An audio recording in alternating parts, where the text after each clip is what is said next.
When a woke so-called artist music professor tried to publicly shame Barron Trump for his conservative views, he didn't just fail, he triggered one of the most shocking moments ever witnessed. But before we dive in, let me know in the comments where you're watching from.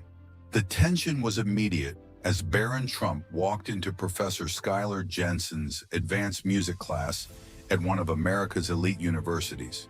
The professor's purple-dyed hair seemed to bristle as he watched Barron, dressed in what Jensen would soon mock as typical patriarchal business attire, choose a seat in the front row. Well, if it isn't the embodiment of white male privilege, Professor Jensen announced, theatrical disgust in his voice. I suppose this is what happens when we don't have proper diversity screening in admissions. Your kind represents everything wrong with the colonial, Shishake capitalist regime that's oppressing authentic artistic expression. Several students snapped their fingers in agreement as Jensen continued his tirade. That suit alone is literally violence against our safe space. I bet you've never even experienced marginalization or trauma. How could you possibly understand true art? Three distinguished music critics sat quietly in the back of the room, exchanging glances as they witnessed Jensen's behavior. They had come to select one student to represent the university at an upcoming national showcase, but as Jensen launched into a lecture about how all conservative art is inherently violence, none of them could have anticipated the display of raw talent and character that was about to unfold in that classroom. Barron remained composed, though his fingers quietly tapped an intricate rhythm on his desk, a habit his father had often noticed during their piano sessions. Professor Jensen, however, interpreted this as defiance. "Are you mocking our discussion on decolonizing music theory?" Jensen's voice rose. "Let me guess, you probably think Mozart is the pinnacle of musical achievement. Just another example of your internalized white supremacy." One of the critics cleared his throat, checking his watch. The morning had been filled with mediocre auditions, and Jensen's political diatribes weren't helping. A student in a rainbow-colored shirt raised her hand. "Professor, shouldn't we start the performance evaluations? The critics have been waiting." "Ah, yes," Jensen's demeanor shifted to performative warmth. "Sarah, our star pupil and president of the Progressive Artists Alliance. You'll go first, of course." Sarah approached the grand piano, her confidence evident. But as her fingers touched the keys, even the most supportive classmates couldn't hide their winces.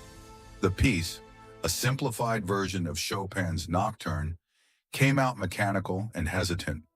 "Beautiful," Jensen exclaimed, though the critics' expressions suggested otherwise.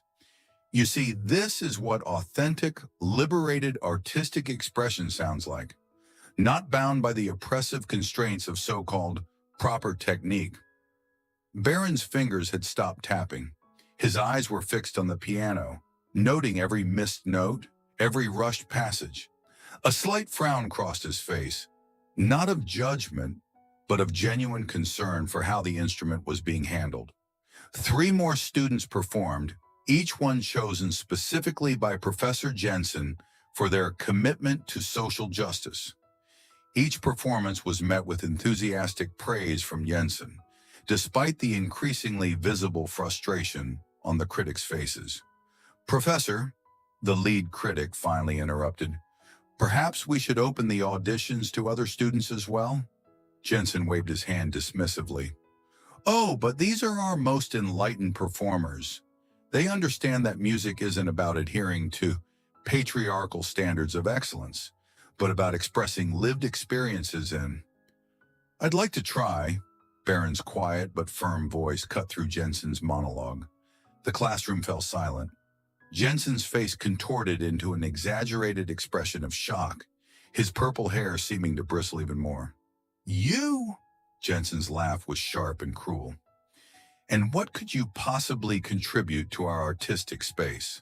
The world already has enough privileged white men imposing their so-called classical standards on marginalized voices." The lead critic leaned forward, suddenly interested. Let him audition, Professor. Unless you're suggesting we should judge students by their political beliefs rather than their abilities. Fine, Jensen spat, his facade of progressive tolerance cracking. Show us what generations of capitalist privilege have taught you about art. I'm sure your father hired the most expensive teachers money could buy to force-feed you dead white men's music. Actually, Barron replied quietly, my father taught me himself. The room erupted in derisive laughter. Professor Jensen clutched his chest dramatically, as if physically struck by the absurdity. Oh, this is too perfect. Jensen's voice dripped with mockery. The great defender of capitalism, spending his precious time teaching piano? What's next? Will you tell us he composed a symphony between tweets? Barron stood, straightening his tie. May I play something? Oh, please, enlighten us. Jensen gestured toward the piano with exaggerated flourish. Show us what Mar-a-Lago's finest music education looks like. But first, what piece will you attempt? Mary Had a Little Lamb? Twinkle, Twinkle Little Star? Rachmaninoff's Piano, Concerto No. 3, in D minor. Barron replied calmly. The laughter stopped. One of the critics dropped his pen.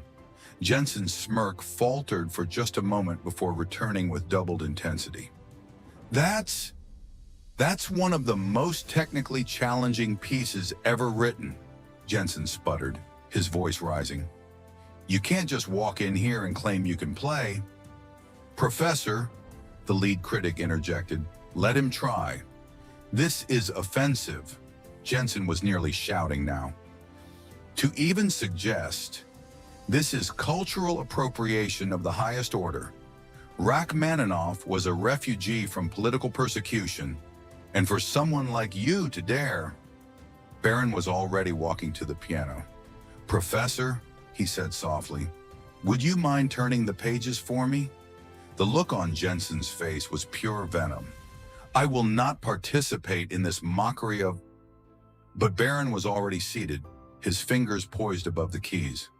The first notes filled the room like thunder. Barron's fingers moved across the keys with supernatural precision, drawing forth a sound that made every person in the room freeze in place.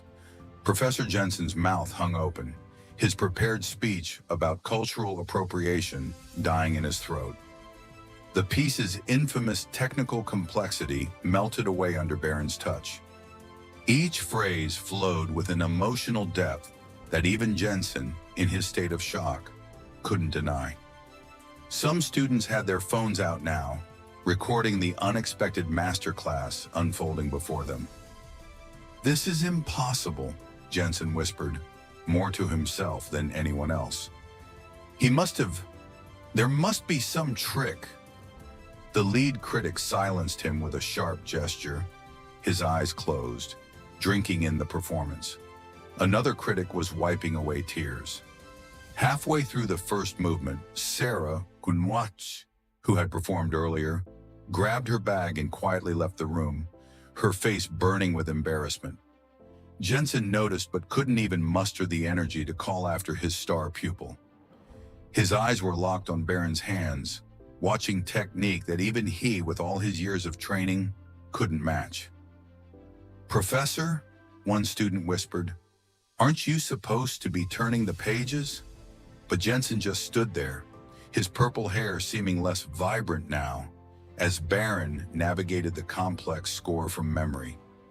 The young man's face showed no strain, no pride, no desire to prove anything. There was only the music, flowing through him like a force of nature. A phone buzzed in the silence between movements. Someone had already posted a clip online. The views were climbing by the second. Barron finished the first movement to complete silence. Before he could begin the second, Professor Jensen slammed his hand down on the piano lid. Look at him, class! Jensen gestured wildly at Barron. Not a single tattoo, no piercings, no self-expression. Just another soulless corporate drone in training. That suit, it's literally suffocating any chance of artistic spirit. Where's your creativity? Your rebellion?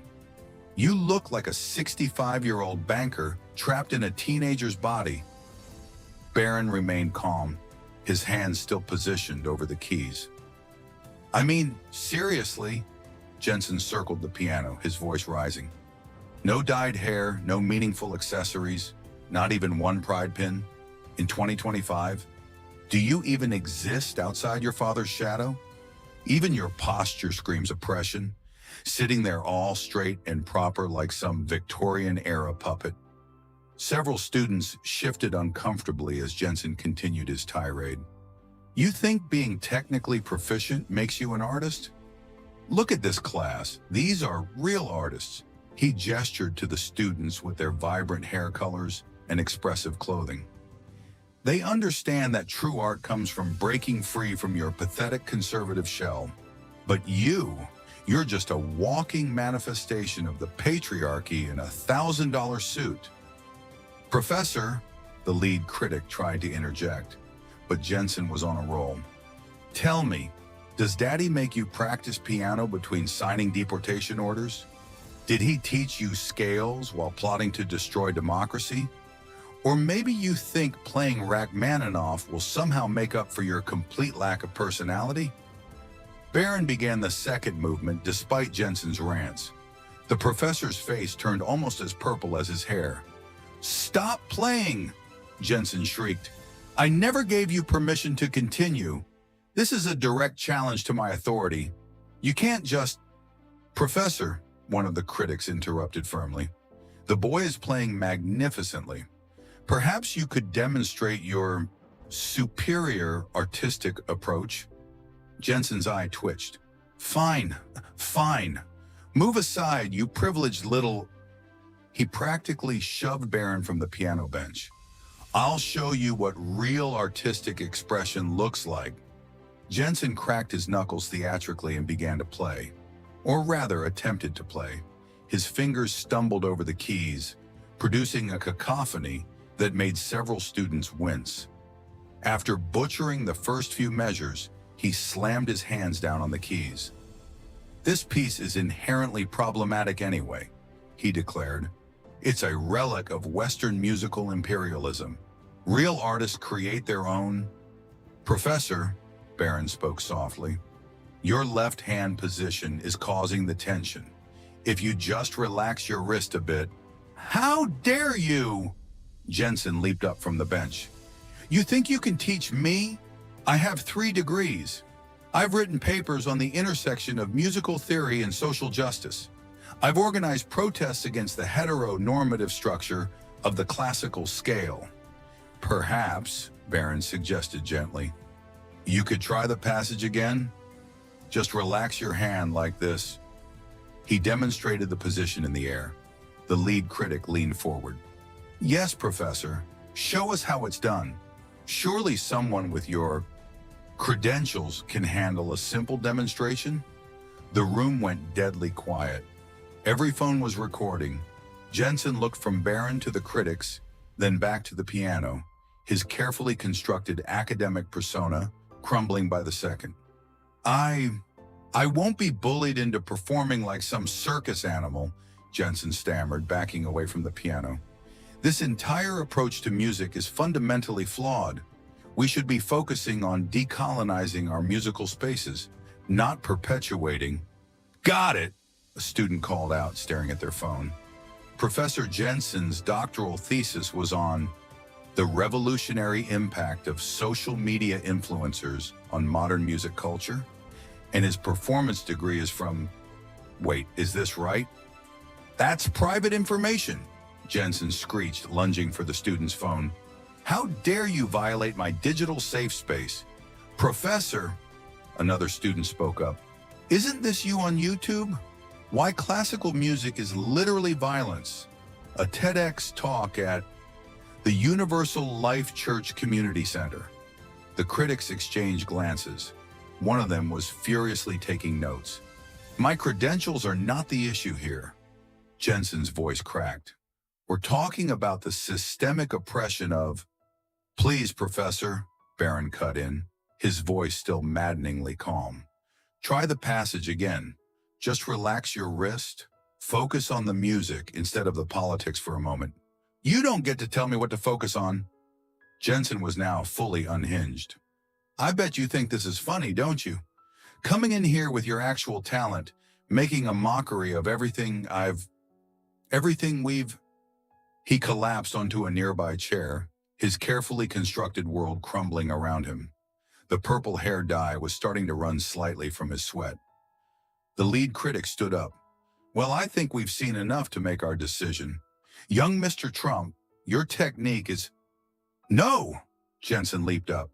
You can't choose him. Do you know what message that would send? It would validate every privileged conservative.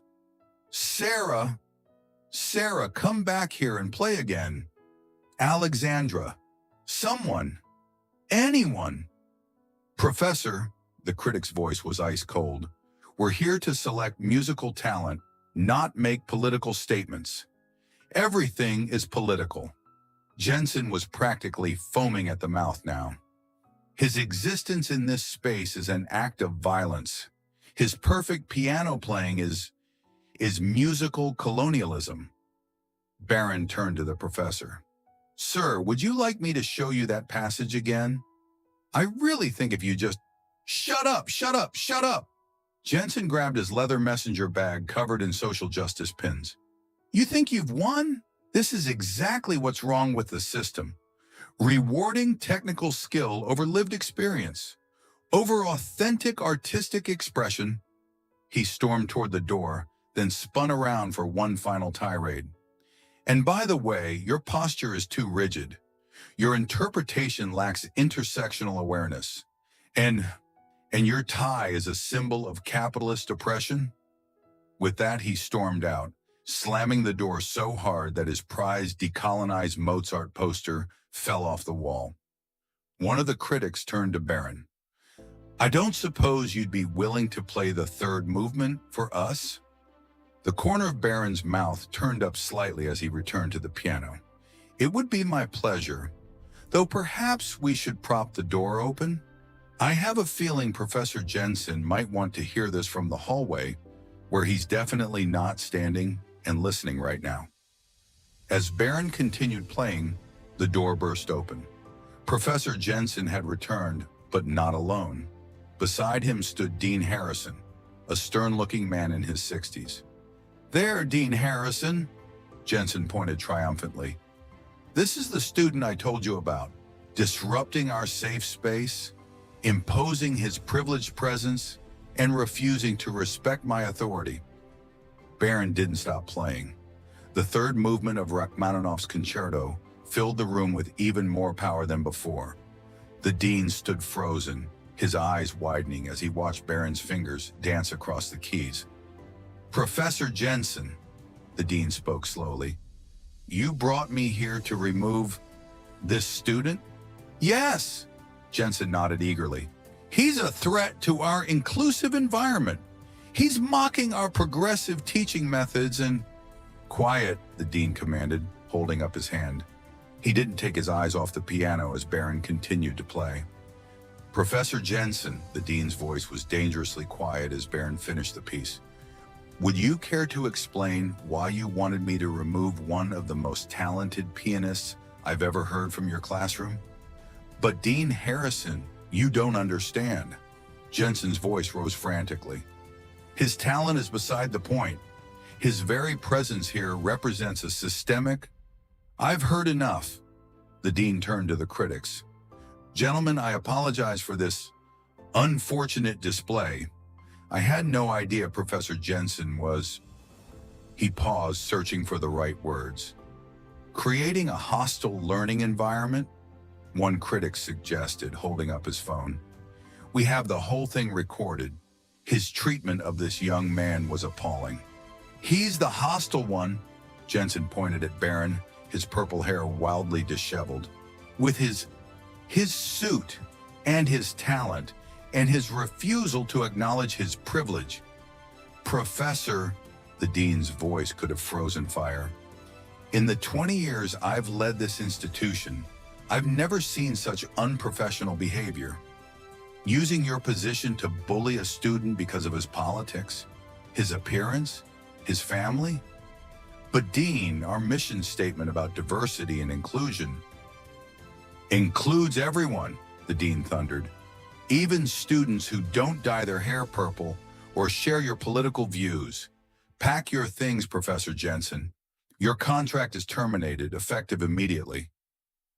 You can't fire me, Jensen sputtered, his face now matching his hair color. I'm tenured. I'm published. I've given TED Talks. Dean Harrison, Barron stood up from the piano. If I may. The dean nodded, surprised. Instead of termination, perhaps we could try something different, Barron suggested. Professor Jensen could expand his curriculum to include conservative artists, too. Music shouldn't have political barriers. After all, Rachmaninoff himself led socialism, but that doesn't make his art any less valuable. I'm sure Professor Jensen has so much to teach us, and I'm looking forward to learning more from him. Jensen stood frozen, mouth agape, staring at the student he'd spent the last hour trying to humiliate. An interesting proposition, the dean mused. Very well, Professor Jensen. Consider this your one chance, and Mr. Trump will be your new piano monitor, helping students who need additional guidance. He paused, a slight smile forming, including, from what I've heard, helping you master pieces before you attempt to criticize how others play them. The critics tried to suppress their chuckles as Jensen's face turned an even deeper shade of purple. I don't understand, Jensen managed to whisper. Why would you help me after everything I said?